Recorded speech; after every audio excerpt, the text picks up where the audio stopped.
कैसे हैं आप सभी। तो जैसा आप लोग जानते हैं कि यूपी ट्रिपल एससी पीईटी 2025 का एग्ज़ाम डेट जारी हो गया है।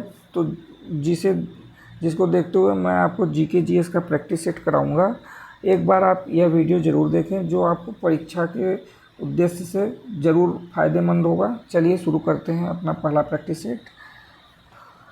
पहला क्वेश्चन है, सिंधु घाटी सभ्यता का बंदरगाह वाला प्रमुख स्थल कौन सा था। ए हड़प्पा, बी मोहनजोदड़ो, सी लोथल, डी कालीबंगा। तो जो आपका सिंधु घाटी का बंदरगाह वाला प्रमुख स्थल था वह लोथल था, जो कि गुजरात राज्य में स्थित था। चलिए दूसरे क्वेश्चन पे चलते हैं। गौतम बुद्ध को ज्ञान की प्राप्ति कहाँ हुई थी। ए सारनाथ, बी कुशीनगर, सी लुम्बिनी, डी बोधगया। तो गौतम बुद्ध को जो ज्ञान की प्राप्ति हुई थी वो बोधगया में हुई थी, और उनका जन्म जो हुआ था वो लुम्बिनी में, तथा वो अपना पहला उपदेश सारनाथ में दिए थे। और उनकी मृत्यु, जिसे बौद्ध ग्रंथ में महापरिनिर्वाण बोला जाता है, वह कुशीनगर में हुआ था। अगले क्वेश्चन चलते हैं। दिल्ली सल्तनत की स्थापना किसने की थी। ए इल्तुतमिश, बी बलबन, सी कुतुबुद्दीन ऐबक, डी अलाउद्दीन खिलजी। तो जो दिल्ली सल्तनत की स्थापना वो कुतुबुद्दीन ऐबक ने की थी, जो मोहम्मद गौरी का गुलाम था। अगले क्वेश्चन चलते हैं। 1857 की क्रांति का तत्कालिक कारण क्या था। ए भारी कर व्यवस्था, बी अंग्रेजों की नस्लीय नीति, सी चर्बी वाले कारतूस का प्रयोग, डी रियासतों का विलय। तो जो आपका 1857 की क्रांति का तत्कालिक कारण था वह चर्बी वाले कारतूस का प्रयोग था। अगले क्वेश्चन चलते हैं। कांग्रेस के किस अधिवेशन में पूर्ण स्वराज का प्रस्ताव पारित हुआ था। ए लाहौर 1929, बी कराची 1931, सी कलकत्ता 1928, डी दिल्ली 1932। तो आपका जो कांग्रेस अधिवेशन में पूर्ण स्वराज की प्रस्ताव पारित किया गया था वह लाहौर 1929 में किया गया था, जिसके अध्यक्ष आपके पंडित जवाहरलाल नेहरू जी थे। अगले क्वेश्चन चलते हैं। भारतीय संविधान में मौलिक अधिकार किस अनुच्छेद से किस अनुच्छेद तक वर्णित है। ए अनुच्छेद 14 से 32, बी अनुच्छेद 12 से 35, सी अनुच्छेद 15 से 30, डी अनुच्छेद 10 से 28। तो आपका जो संविधान में मौलिक अधिकार है वह अनुच्छेद 12 से 35 में वर्णित किया गया है। अगले क्वेश्चन चलते हैं। भारत का संविधान कब लागू हुआ था। ए 15 अगस्त 1947, बी 26 नवंबर 1949, सी 26 जनवरी 1950, डी 1 जनवरी 1950। तो आपका जो संविधान है वह 26 जनवरी 1950 को लागू हुआ था, तथा 26 नवंबर 1949 में आपका संविधान जो है वह संविधान सभा द्वारा अपना लिया गया था। अगले क्वेश्चन पे चलते हैं। भारत के राष्ट्रपति को हटाने की प्रक्रिया को क्या कहा जाता है।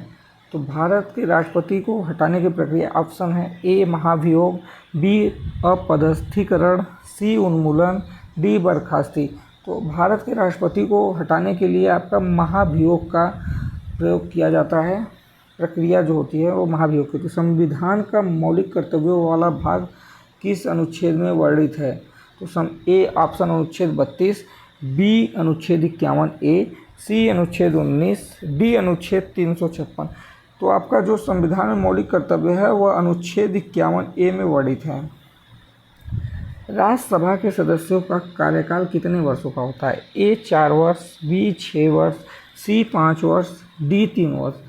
तो राज्यसभा के जो सदस्य होते हैं उनका 6 वर्ष का कार्यकाल होता है।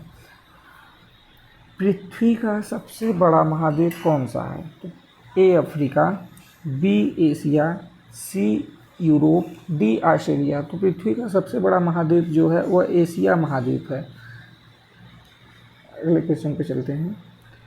भारत का सबसे लंबा नदी तंत्र कौन सा है। ए गंगा नदी, बी यमुना, सी ब्रह्मपुत्र, डी गोदावरी।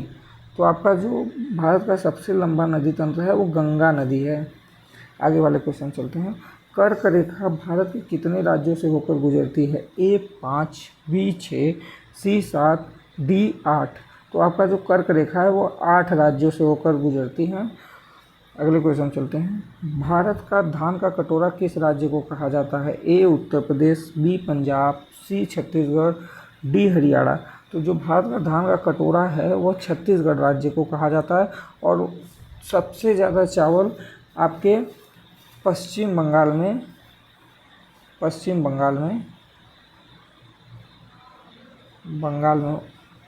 होता है। अगले क्वेश्चन चलते हैं। पृथ्वी की आकृति कैसी है?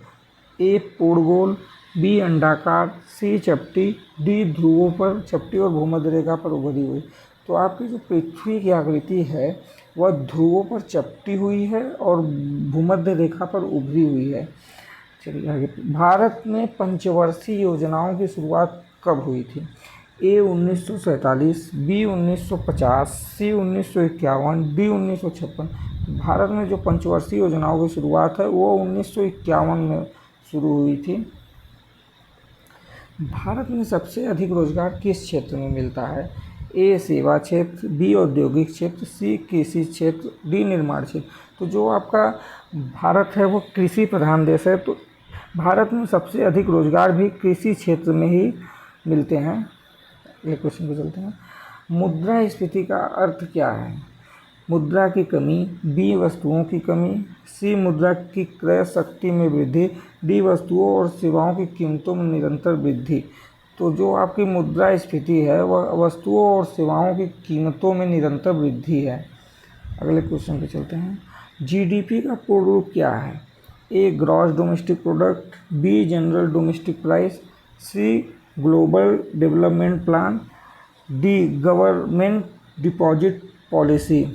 तो जो आपका जीडीपी का पूर्ण रूप है वह ग्रॉस डोमेस्टिक प्रोडक्ट है। चलिए अगले क्वेश्चन पे चलते हैं।